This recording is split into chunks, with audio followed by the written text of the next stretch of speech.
중도금 납부유예 신청서 제1조 나항에 따르면 중도금이 납부된 것으로 봐서 계약 해지를 할 수 없다고 이렇게 정하고 있습니다. 하지만 중도금 납입유예는 이행기의 연장에 불과하고 채무는 여전히 존속합니다. 즉 계약금을 포기하고서도 해지할 수 없다는 규정이 없다는 것입니다.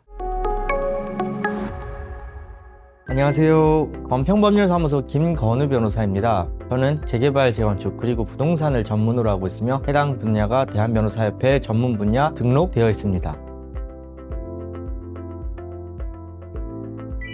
오늘은 이런 질문을 받았습니다. 변호사님, 서울 강동구 고덕동의 모 오피스텔 분양을 받았습니다. 계약금을 포기하고 해지하려고 했으나 시행사가 중도금 납입유예서를 작성한 것은 곧 중도금을 납입, 그러니까 이행에 착수한 것과 같아서 계약금 해지가 불가능하다고 합니다. 이게 맞는 말인가요? 라는 질문이 있어서 먼저 답변을 드려보면 아닙니다. 계약금을 포기하고 분양계약을 해지할 수 있을 것으로 보입니다. 금일은 중도금 납입 유예 신청이 이행의 착수에 해당하는지 여부에 관해서 현재 수송 중인 사례를 중심으로 해서 살펴보도록 하겠습니다. 민법 제565조 1항은 이행에 착수할 때까지 해약금 해제권 행사가 가능하다고 규정을 하고 있습니다. 대법원은 민법 제565조 1항에서 말하는 이행의 착수란 객관적으로 외부에서 인식할 수 있는 정도로 이행 행위의 일부를 하거나 또는 이행을 하는데 필요한 전제 행위를 하는 경우를 의미하며 단순히 이행의 준비를 하는 것만으로는 부족하다고 판시를 하고 있습니다.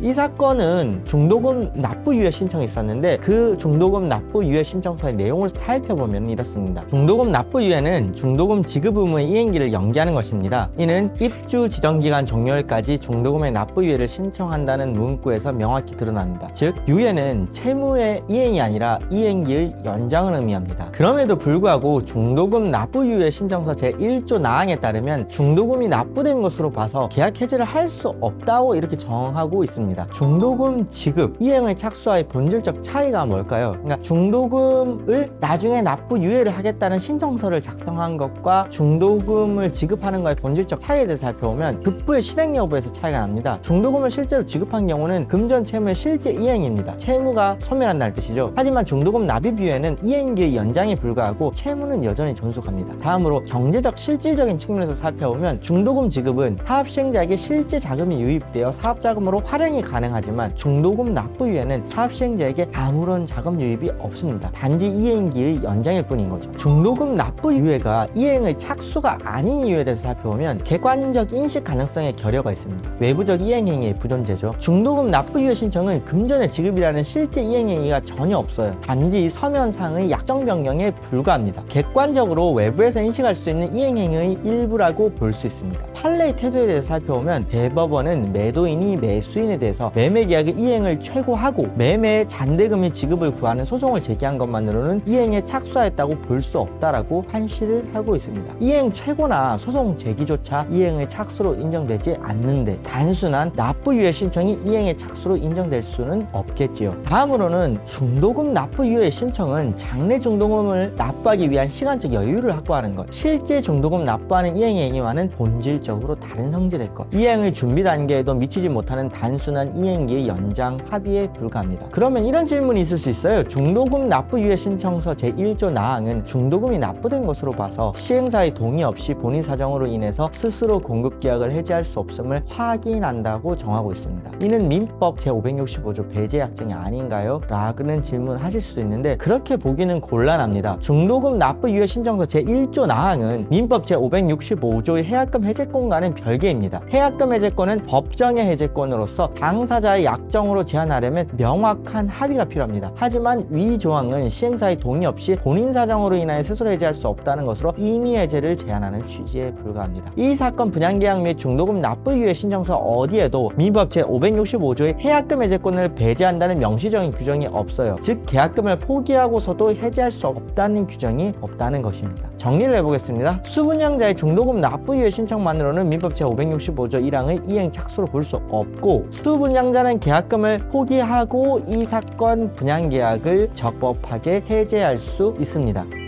유사한 문제점을 경험하고 계시다면 부동산 전문 변호사와의 상담은 당신의 시간과 비용을 크게 아껴줄 것으로 확신합니다. 건평법률사무소는 복합적이고 비전형적인 부동산 분쟁에 강합니다. 네, 본 유튜브 구독과 좋아요, 알림 설정까지 부탁드리며 당 법률사무소는 네이버 블로그도 운영하고 있습니다. 네이버에 건평법률사무소 블로그라고 검색하고 들어오셔서 부동산 그리고 재개발 재건축에 관련된 각종 유익한 정보들을 많이 가져가실 수 있으면 좋겠습니다. 네, 이상입니다. 감사합니다.